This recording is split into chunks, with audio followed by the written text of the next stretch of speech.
आधे चक्कर है, आवर्तकाल T2 कह दिया, आधे चक्कर का समय कितना T2/2, T2/2 आधे चक्कर का समय इसका, ये समय कितना आ गया T2/2 आ गया, खत्म बात।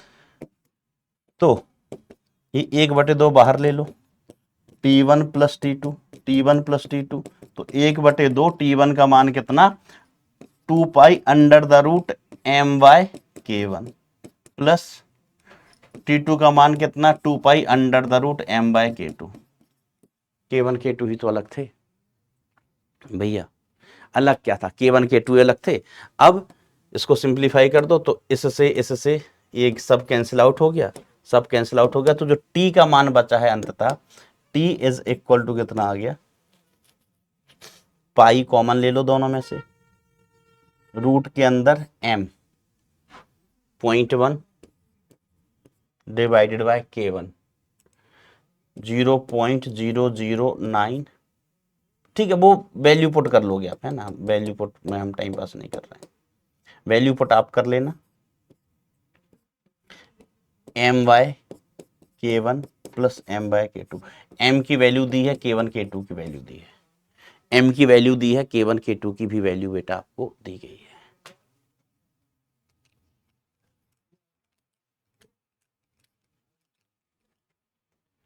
चलिए अगला क्वेश्चन देखते हैं, अगला सवाल देखते हैं। अगले सवाल में कहा जाता है बेटा, एक स्प्रिंग ब्लॉक निकाय चित्रानुसार घर्षण रहित फर्श पर स्थित है, स्प्रिंग नियतांक 2.0 न्यूटन पर मीटर है तथा ब्लॉक का द्रव्यमान 2 किलोग्राम है। स्प्रिंग के द्रव्यमान को नगण्य माने, प्रारंभ में स्प्रिंग में तनाव रहित है, द्रव्यमान 1 किलोग्राम वाला एक अन्य ब्लॉक, द्रव्यमान 0.1 किलोग्राम वाला एक अन्य ब्लॉक जिसकी चाल 2 मीटर पर सेकेंड है से गति करता हुआ प्रथम ब्लॉक से प्रत्यास्थ टक्कर करता है। टक्कर के बाद 2 किलोग्राम वाला ब्लॉक दीवार से नहीं टकराता है। स्प्रिंग प्रथम बार तनाव रहित स्थिति में लौटती है, उस क्षण दोनों ब्लॉक के मध्य की दूरी। सवाल पढ़ो, सवाल समझने की कोशिश करो। मैं साइड हो गया, आप वीडियो पॉज करके सवाल समझ सकते हैं। पढ़ो, समझो, समझने की कोशिश करो, तब तक मैं पनिया पीता।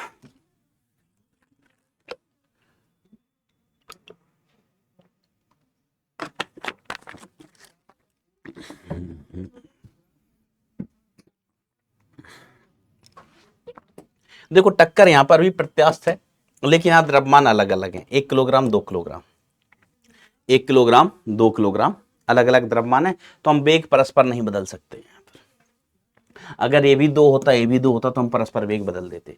अब ये आएगा, इससे टकराएगा तो ऊर्जा मिलेगी। अभी ऐसे हम करेगा जिग जिग जिग जिग जिग जिग जिग जिग, तो ये कण मान लीजिए यहाँ पर है ना, समझ, यहाँ पर इधर जाएगा जाएगा जाएगा जाएगा जाएगा, फिर यहाँ से लौटेगा लौटेगा लौटेगा लौटेगा लौटेगा यहाँ पर, ठीक है। ये आधा चक्कर हुआ, कितना चक्कर हुआ, आधा चक्कर, ठीक है। फिर एक कण वापस क्या करेगा, इधर जाएगा इधर जाएगा इधर जाएगा इधर जाएगा, फिर इधर आएगा इधर आएगा इधर आएगा। लेकिन सवाल में सिर्फ ये पूछा गया है, सवाल में पूछा गया कि कण यहां से चला, यहां से गया गया गया गया गया, जब पहली बार अपनी उसी स्थिति पर आएगा, ये यहां से चला, जो भी पोजीशन है, हमने कहा ये पॉइंट एक्स है, ये पॉइंट एक्स से चला, वापस पॉइंट एक्स पे आया, तो जब ये वापस उसी पॉइंट पर आएगा, तब इन दोनों ब्लॉक के बीच की दूरी क्या होगी, इन दोनों ब्लॉक के बीच की दूरी क्या होगी। तो इस वाले कण को तो यहीं लौट के आना है। अब ये देख लेंगे ये वाला कण कहां पहुंच गया, ये वाला कण कहां पहुंच गया, ठीक है। तो इस ब्लॉक का देखो, अब यहां से यहां तक का जो समय है वो कितना हो जाएगा, T/2, आवर्तकाल का आधा, चक्कर कितना लग रही है, आधा लग रही है, और आवर्तकाल क्या होगा, आवर्तकाल क्या होता है 2π√m/k, m/k is equal to 2π√m। तो हिरा मान कितना है, m कितना 6, 2 दिया है, k कितना है, k का मान भी 2 दिया है। देखो कैलकुलेशन कितनी बढ़िया करती, ये 2π ही बचा, 2π बचा, तो ये इसका मान कितना आ गया, पाई आ गया, t का मान 2π, तो T/2 का मान कितना हो गया, पाई आ गया, पाई आ गया। तो इतने समय में ये दोबारा लौट आएगा। तब ये कहां होगा, तो अभी हमें पता ही नहीं है कि इधर जा रहा है या इधर जा रहा है। वैसे मेरे हिसाब से इसको ना इस तरफ जाना चाहिए, ये रेस्ट में रखा था, रेस्ट में रखा था, ये आया टकराया, इसको इधर मुड़ जाना चाहिए, नहीं तो उधर कहाँ जाएगा, फिर टकरा जाएगा, फिर टकरा जाएगा, बवाल करेगा, बवाल करेगा। ए से लड़ने आया, ठीक है। अब ये तो इधर भाग गया टक्कर करके, अगर ये इधर ही चलता रहा ना तो फिर लड़ जाएगा, तो ये इधर भाग गया होगा, लेकिन हमें नहीं पता और हमें जानने की जरूरत भी नहीं होती। मैंने आपको तरीका बता रखा कि आप अपने मन से वेग मान लो। हमने कहा मान लीजिए टक्कर के बाद इसका वेग कितना है v1 और इसका वेग कितना है v2 है, इसका वेग v1 इसका वेग v2, अपने मन से दिशा मान लो। मैंने तो इधर ही मान ली है, इधर ही मान ली है। अब तरीका क्या होता है कि संवेग संरक्षण का समीकरण बनाओ। तो इसका द्रव्यमान कितना है, एक, वेग कितना है v1, 1 × v1 अंतिम संवेग, प्लस इसका द्रव्यमान कितना है 2 किलोग्राम, 2 kg, वेग कितना है बेटा v2 है, वेग कितना है v2, प्रारंभिक संवेग कितना, इसका द्रव्यमान कितना 1 किलोग्राम और प्रारंभिक वेग इसका कितना था 2 था। प्रारंभ में इसका द्रव्यमान 2 kg और ये विराम में था तो वेग कितना 0। संवेग संरक्षण का समीकरण सभी एक्स दिशा में, इसी दिशा में, तो आई कैप लिखने की मैंने आवश्यकता नहीं समझी। वैसे आप चाहो तो आई कैप सब में लिख लो, अच्छा होता है, लिख लिया करो, है ना। कभी दिशाएं इधर उधर होती हैं तो फिर गड़बड़ होता है कि लोगों को आदत होती है सिर्फ परिमाण लिखने की, फिर गड़बड़ हो जाता है। क्या हो जाता है, गड़बड़ हो जाता है। तो v1 प्लस 2v2 2v2 2 0, एक समीकरण मिल गया। दूसरा समीकरण अपन बनाएंगे E का, E इज इक्वल टू दूर जाने का अपेक्षित वेग, तो v2 माइनस v1, ये इधर जा रहा है, ये इधर जा रहा है ना। अब ये आगे है तो v2 ज्यादा v1 कम, तो v2 minus v1 divided by पास आने का या टक्कर से पहले अपेक्षित वेग, तो इसका u है, इसका 0 है, तो u माइनस 0, इसका मान कितना है 1, तो यहाँ से इक्वेशन हमें मिलेगा v2 minus v1 is equal to u मतलब 2। हम u किसको कह रहे हैं, प्रारंभिक वेग को, ये कितना 2 है, ठीक है। ये समीकरण हमें मिल गया। अब v1 v2 के मान निकालो, तो इसको इधर उठा लो, v2 minus v1 is equal to 2, इनको हम ऐड कर देते हैं, ये समीकरण नंबर 2 है, यहां से उठाया, इनको बेटा क्या करिए, ऐड कर दो। जैसे ही आप इनको ऐड करोगे तो यो गया, ये कितना आ गया 3v2 is equal to 4, v2 की वैल्यू कितनी आ गई 4/3 v2 की वैल्यू। अब v2 का मान यहाँ पर रख दो, तो ये 4/3 minus v1 is equal to 2, तो 4 ये वैल्यू कितनी आएगी minus v1 is equal to 2 minus 4/3, 3 दूनी 6, 3 दूनी 6 और माइनस 4, 2/3, तो v1 की वैल्यू आ गई बेटा माइनस का 2/3। समझ गए, हमें पहले पता नहीं था कण कहाँ जाएगा, हमने दिशा मान ली, मान के समीकरण बनाए, हल किया, समीकरण बनाए और हल किया, अपने आप गणित आपको चिन्ह दे देगा। v1 की वैल्यू नेगेटिव आई, इसका मतलब ये ब्लॉक कहाँ जा रहा है, इधर जा रहा है, ये ब्लॉक कहाँ जा रहा है, इधर जा रहा है, चाल कितनी है, इतनी, ठीक है। तो बस खत्म हो गया कि अपना जो ये वाला कण तो लौट के उधर आया, यहां से चला था तबड़क तबड़क तबड़क तबड़क तबड़क तबड़क तबड़क तबड़क, यहां पहुंचा ये वाला कण मीन पोजीशन पर, है ना। इतने में ये कण भाग लिया, ये कण जो टक्कर करके गया था यहां पर टक्कर करके गया था, यहां पर टक्कर करके गया था, टक्कर के बाद इसकी वेलोसिटी इस तरफ हो गई कितनी v1, है ना, वेलोसिटी का परिमाण मतलब इस तरफ चला गया है 2/3 से, तो ये कितना दूर पहुंच जाएगा होगा, तो डिस्टेंस कितनी आ गई, तो डिस्टेंस इज इक्वल टू अपन क्या लिखेंगे v1 इंटू समय, तो v1 कितना है 2/3 और समय कितना है t/2 बोले तो पाई, तो ये कितना आ गया 2π/3 और आप चाहो तो पाई की वैल्यू रख दो 2 इंटू 3.141, क्योंकि टक्कर के बाद 3.14 ही लिख लो, टक्कर के बाद ये चला जाएगा ऐसे। दशमलव में आंसर इसलिए क्योंकि जो जेई का पेपर होता है ना उसमें पाई वाई नहीं रहते ऑप्शन में, इस तरीके से, बरोबर। और बताओ भाई साहब, और सब बढ़िया है।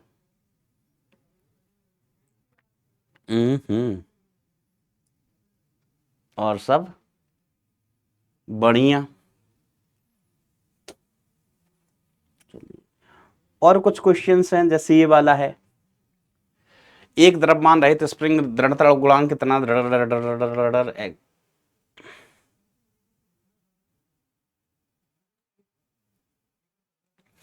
अच्छा, ये तो बड़ा कॉमन सा सवाल है, क्लास में अपन ने किया है, कॉमन सा सवाल है।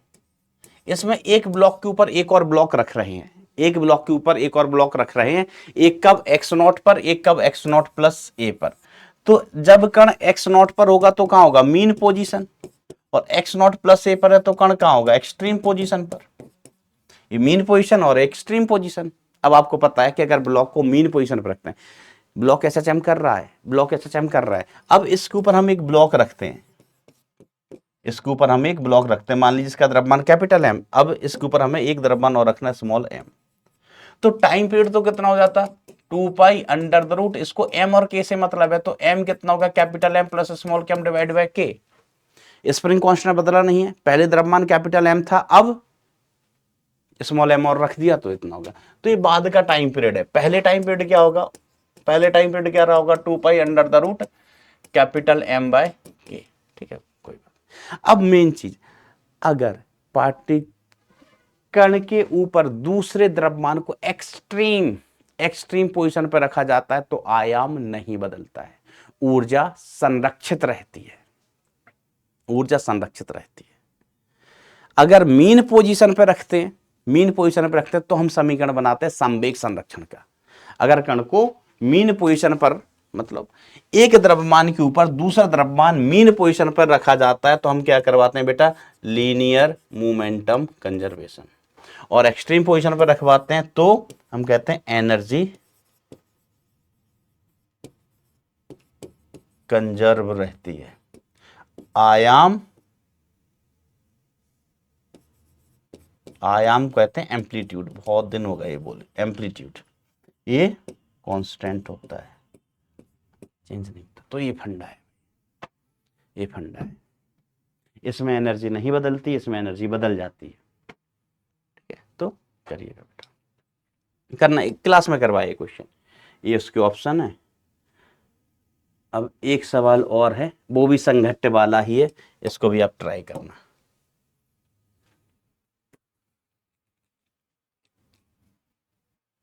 है ना, इसको भी आप ट्राई करना, ये आपका होमवर्क है। कण की गति इतनी होती है, ठीक है, कण एक दृढ़ दीवार से संघट्ट करता है। अब देखो, जब कण की गति इतनी है ना, ठीक है, एक कण अपनी साम्यवस्था टी बराबर प्रारंभिक क्षैतिज से गति कर रहा है, तो देखो ये तो गति कब दी गई, मीन पोजीशन पर, तो यू नॉट का मान कितना, ए ओमेगा के बराबर, ए ओमेगा के बराबर। अब हमें देखना है कि जब गति इतनी होगी तब कण कहां होगा, जब गति इतनी है तब कण कहां होगा। तो हम ऐसे लिखेंगे, v इक्वल टू क्या लिखते हैं, omega under the root A square minus x square. ठीक है, तो v कितना है, 0.5 यू नॉट मतलब A omega, 0.5 A into omega is equal to omega under the root A square minus x square. Omega से ओमेगा क्या, ये 1/2 आ गया, तो 1/4 is equal to A square minus x square.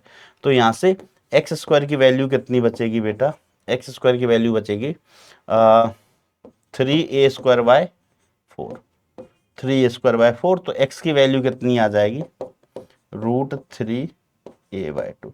अब आप देखना कण को माध्य अवस्था से इतना दूर जाने में कितना समय लगेगा, सोचना। संघट्ट वाले सवाल मैंने पहले भी करवाए हैं। कण ऐसा होगा, इधर से चला, मान लीजिए मीन पोजीशन है, ठीक है, तो कण क्या करता है, यहां से चल के यहाँ गया, टकराया, फिर वापस आया, तो एक चक्कर पूरा हुआ। इधर का टाइम कितना, t/2, इधर का टाइम कितना सर, t/2, और इधर का भी टाइम कितना होता है, t/2। लेकिन चक्कर क्या फंस रहा है, यहाँ पर दीवार आ गई बीच में, यहाँ पर टकरा गया कण, यहाँ पर कण, ये दीवार आ गई, क्या ये दीवार, कण यहाँ जा ही नहीं पाया। तो कण कहां से कहां गया, तो हमने कहा कण गया यहां से यहां, ठीक है, मान लीजिए कितना समय लगा, t1, फिर कण लौट के इधर वापस आ गया, फिर इसमें भी कितना समय लगेगा, t1। तो आवर्तकाल कितना हो जाएगा, आवर्तकाल हो जाएगा बेटा, इधर का आवर्तकाल t/2, इधर तो पूरा चक्कर हो रहा है ना, यहां से गया, प्रत्यास्थ टक्कर ही होगी ना, हाँ प्रत्यास्थ टक्कर है, कोई एनर्जी में लॉस नहीं है। तो यहां से कण यहां जाएगा, इधर जाएगा, इधर तो पूरा चक्कर हो रहा है आधा, तो t/2 समय लगेगा plus 2t1, plus 2t1। Sir t1 की वैल्यू कैसे लिखेंगे? तो t1 की वैल्यू ऐसे लिखोगे, हम विस्थापन लिख देते हैं x is equal to a sine omega t, omega t. अब विस्थापन कितनी दूर कण टकरा रहा है, यहां से चल के यहां गया, यहां से चल के यहां गया, यहां टकरा गया, तो जो विस्थापन है ना, इसकी वैल्यू हमने निकाल लिया √3a/2, √3a/2। तो √3a/2 विस्थापन होने में कितना समय लगेगा? a साइन ओमेगा टी, ये ए गया, इसको लिख लेते हैं sine π/3 is equal to sine omega टी1। तो π/3 इज इक्वल टू कितना आ गया? ओमेगा की जगह क्या लिख देते हैं? 2π/t लिख दूं, 2π/t इंटू टी वन, ठीक है। पाई से पाई गया, इसका मान कितना आ गया? t1 t/6, ठीक है। तो जो अब आवर्तकाल है वो कितना? t/2 प्लस 2t1, t1 का वैल्यू कितना? t/6 है। तो t dash is equal to कितना आ गया? t/2 plus 3t/3। तो t डैश की वैल्यू कितनी आ गई? 5/6 इंटू टी, 5/6 इंटू टी, ठीक है। तो t डैश की वैल्यू आ जाएगी 5/6 इंटू टी 2π√m/k, ऐसा कुछ वैल्यू आ जाएगा, कैलकुलेट कर लेना। दूसरी बार कण है ना, ये आवर्तकाल आएगा, है ना। अब देख ला कि कौन सा समय कौन सा पूछा गया है। अगर सिर्फ ये वाला समय निकालना हुआ, ये वाला समय निकालना हुआ, तो इसका मान कितना आ जाएगा? ये 1/3 इंटू 2π/√m/k। ये तो मैंने तो जो लिखा है वो पूरे चक्कर का समय बताया है, पूरे चक्कर का समय। आप देख लेना कौन सा समय पूछा गया है ना। एनर्जी लॉस नहीं हो रही तो ये तो सही है। कण जब दूसरी बार अपने साम्यावस्था से गुजरता है तब यही वैल्यू आ रही है, 5/3πm/k। 5/3, यस। एक कट गया, 3 आ गया, तो जो t डैश है उसकी वैल्यू वही आ जाएगी, ऐड करके देख लेना, है ना। ये देख लेना 5/3πm/k। क्या पूछा गया वो देख लेना। मैंने आपको तरीका समझा दिया है, मैंने आपको कौन सा का समझा दिया तरीका, है ना, कैसे करते हैं कोलिजन वाले सवाल, संघट्ट वाले सवाल, है ना। तो मुझे उम्मीद है ये चीज़ें आपको क्लियर होंगी। एक बार आप फिर से ट्राई करना, सवाल मज़ेदार होते हैं। फिर से वही बात, सवाल अच्छे भी होते हैं, सवाल नॉर्मल भी होते हैं, सवाल आसान भी होते हैं। मैं रोज कहता हूं एडवांस में सिलेक्शन के लिए आपको क्वेश्चंस का रिजेक्शन करना आना चाहिए, ठीक है। तो बच्चों आज के लिए इतना ही। थैंक यू सो मच, टाटा bye bye, take care, love you all. भाई